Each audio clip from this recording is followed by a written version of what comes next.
Okay, the last assignment for this week, I should say in this section.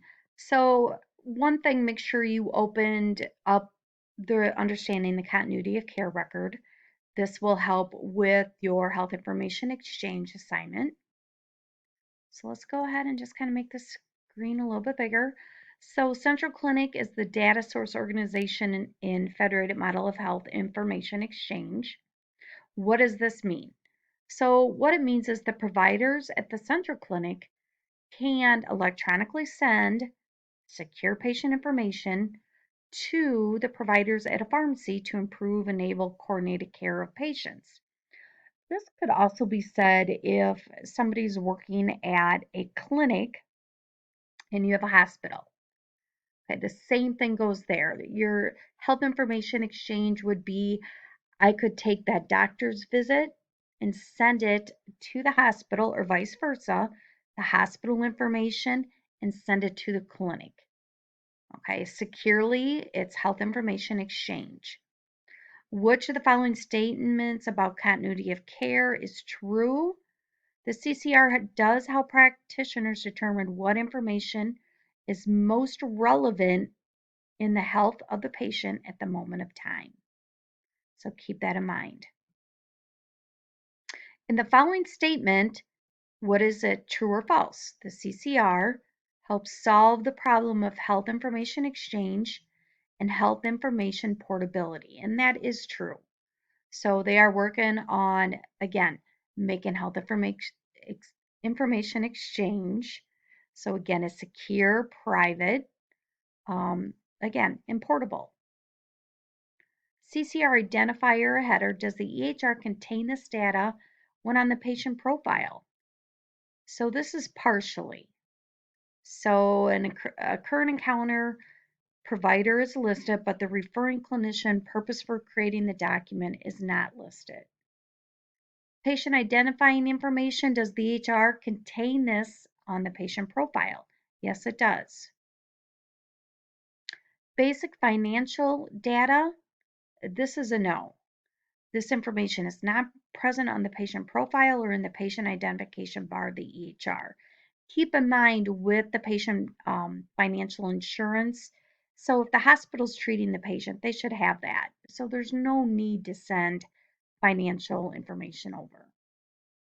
Advanced directives, does the EHR contain this data on the patient profile? Explain. Yes, it is there. It says alerts, and it does say advanced directive on file.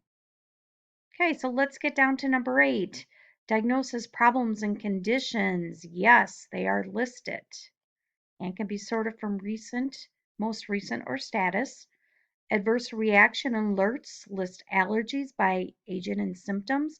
No, alerts list allergies, but not symptoms.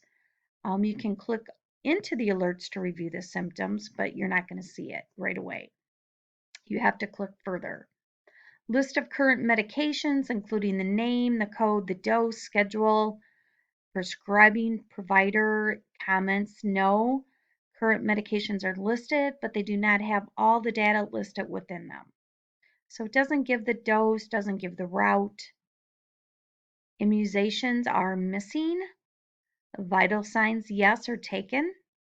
Lab results, yes, they are listed. Procedures assessment are listed under notes, but the data is not completely listed on the patient profile. So you can go back and check that. Once again, remember, you can pause this tape, go in and check things. Health status section for optional greater details. Yes, your health status section is available by clicking into any section header under the patient profile. Care documentation. Yes, the information is summarized in the encounter section. No, we do not have a care plan recommendation. It is, does the EHR contain this? No, it's populated, but this information is not present on the patient profile tab. Okay, does the EHR have this data on the patient profile? This is for the practitioner. It does partially. Providers are listed, but the contact information is not listed. Okay, so then here's our prescription. Here's the provider. It was flagged. The order was flagged. It was not filled. There's questions. We do have a pharmacy alert. What does the system alert say? Just kind of goes through all this. Again, pause. And then I'll just kind of hold it here. You can read through the different, your review. So once again, hopefully you enjoy doing these assignments. Please let me know if you have any questions.